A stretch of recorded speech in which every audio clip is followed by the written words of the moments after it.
¿Qué tal? Bienvenidos una vez más al devocional con el pastor Gerson González, donde día a día nos acercamos a las Escrituras para conocer y experimentar el poder del Evangelio. Deseamos que seas grandemente bendecido mientras escuchamos la palabra de Dios, porque la palabra de Dios no está presa. Comenzamos. Dios te bendiga, gracias a Dios podemos iniciar un nuevo día y podemos venir bajo la jefatura y el señorío de Cristo. Estamos hablando de estos dos aspectos del dominio de Cristo sobre su iglesia.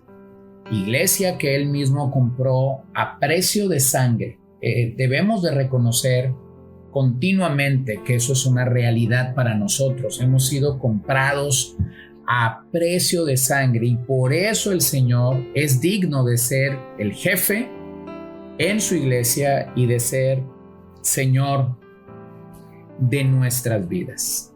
La sumisión a la jefatura de Cristo encarna claramente la enseñanza del Nuevo Testamento de que Jesús no solo es Señor en la vida de los hombres, sino que Él es el maestro en la vida de la iglesia. La iglesia del Señor se constituye de aquellos que hemos nacido de nuevo. No simplemente es un asistir de vez en cuando a la congregación. No nos equivoquemos. No consiste en asistir a una u otra congregación, porque muchos pueden asistir físicamente a un auditorio, como cualquiera de los auditorios o templos donde nos reunimos, sin haber nacido de nuevo. Pero la comunidad del pueblo de Dios, la verdadera iglesia del Señor Jesucristo, está constituida por personas lavadas a precio de sangre y redimida por la sola obra y la persona de Cristo Jesús. Así que yo quisiera meditar hoy en los siguientes episodios algunos principios bíblicos sobre la iglesia. La verdad sí importa. Nosotros debemos destacar estos principios y debemos permitir que estos principios dominen totalmente sobre nuestras vidas. Así que principio número 1, Cristo es cabeza de la iglesia.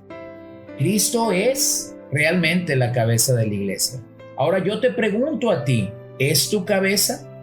¿Es cabeza realmente de tu vida? Leamos en Colosenses 1, versos 16 al 18.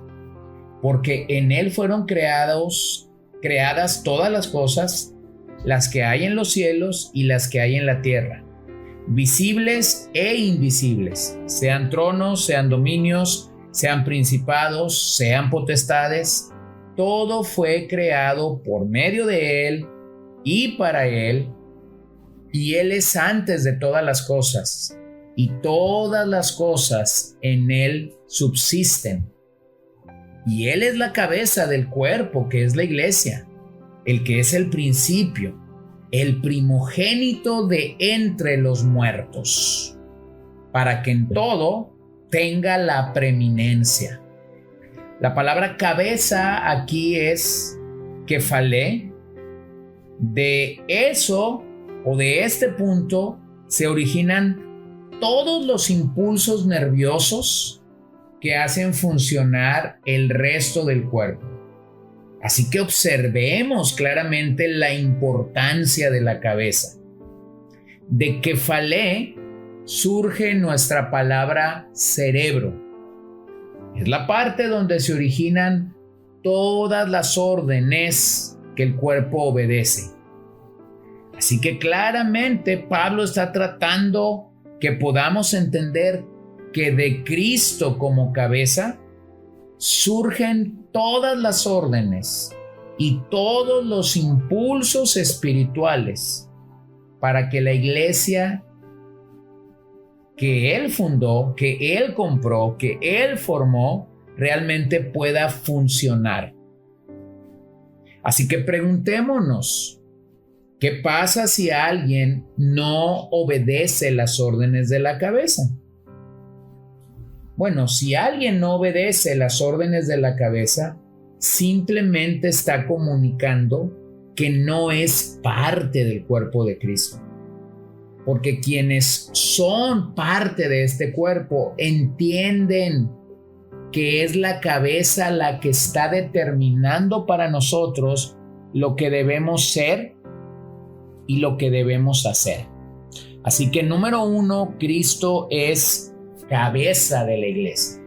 Número 2, Cristo es el Salvador de la iglesia, tal como Pablo lo va a decir en Efesios 5:23, porque si el marido es cabeza de la mujer, así como Cristo es cabeza de la iglesia, la cual es su cuerpo y Él es su Salvador. Bueno, detengámonos aquí un momento. Pablo está tomando la idea, la metáfora del matrimonio, está repitiendo lo que ya hemos dicho. Cristo es cabeza de su iglesia, la cual es su cuerpo. Una metáfora también muy paulina, la del cuerpo de Cristo, pero él termina diciendo, y Él es su Salvador.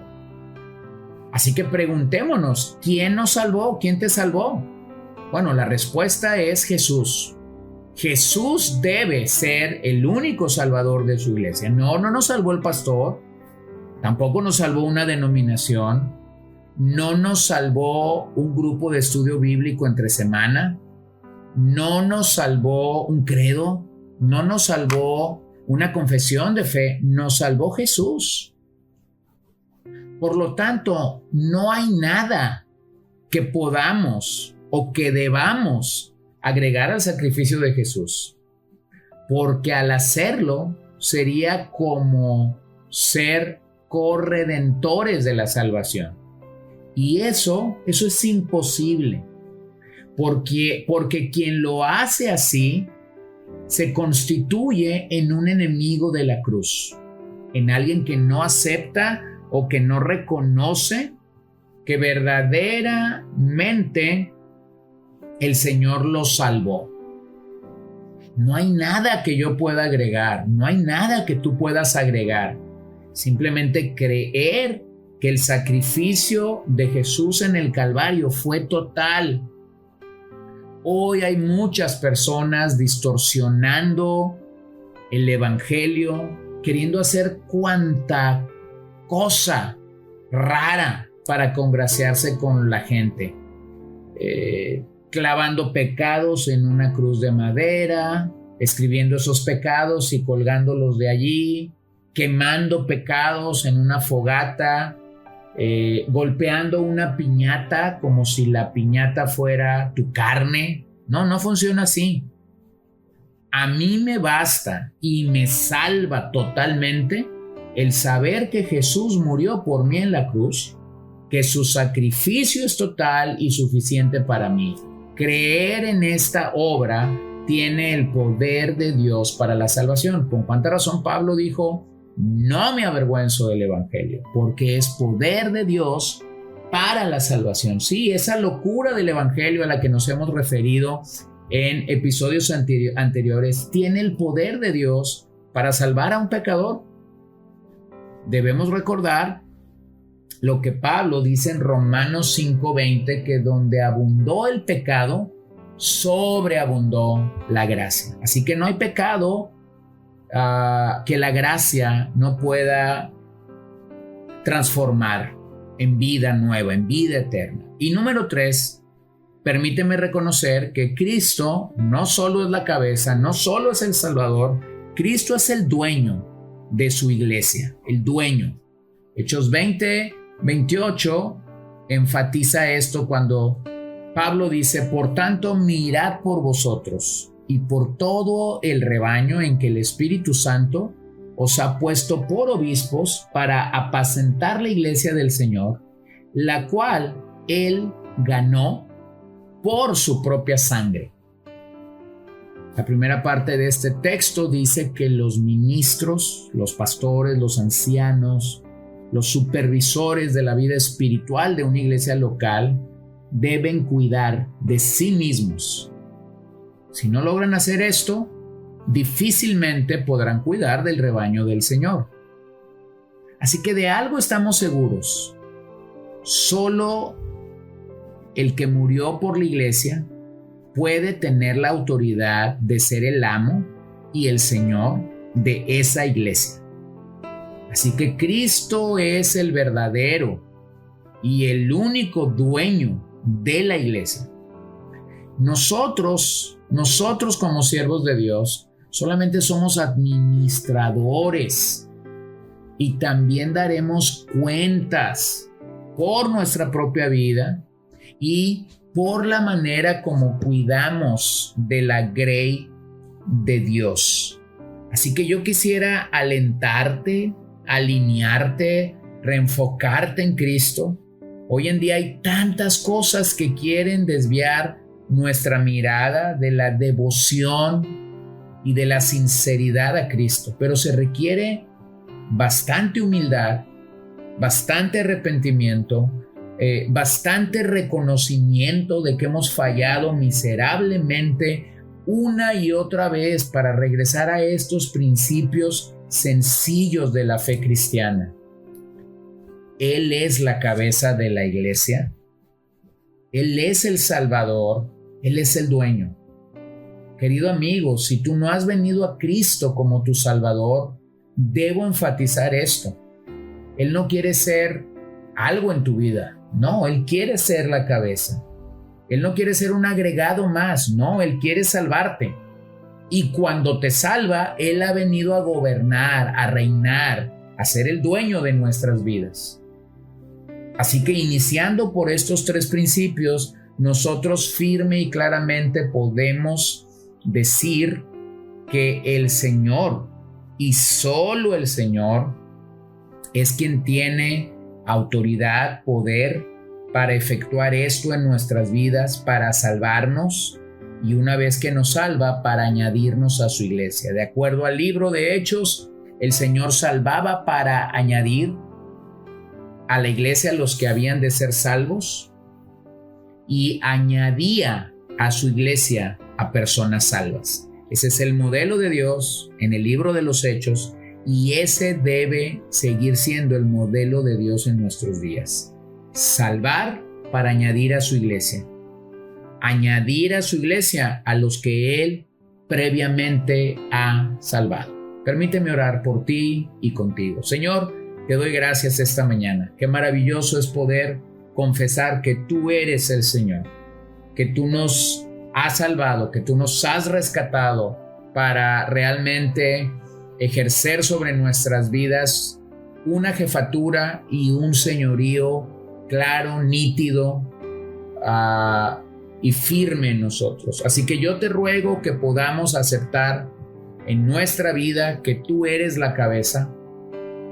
No somos nosotros ni nuestros pensamientos los que deben determinarnos o marcarnos el ritmo, sino tú como cabeza, diciéndonos qué hacer, a dónde someternos, cómo vivir, cómo llevar adelante nuestra vida cristiana. Segundo, te doy gracias porque eres mi Salvador y el Salvador de mis hermanos. Fuimos comprados a precio de sangre. Y tercero, te doy gracias porque eres el dueño de la iglesia. Ningún pastor, ningún ministro es dueño de una iglesia en lo particular o en lo local, sino que vamos a rendir cuentas delante de ti. Daremos cuenta de cómo cuidamos al rebaño. Así que yo pido que nos ayudes, a mí como pastor, a mis hermanos como ovejas, a poder estar todos bajo tu jefatura y tu señorío. Pedimos esto en el nombre de Jesús y te doy gracias esta mañana. Amén. Gracias por acompañarnos el día de hoy.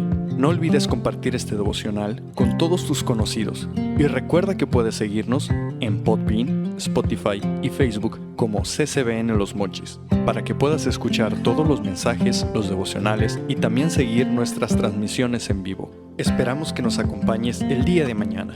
Que el Señor te bendiga.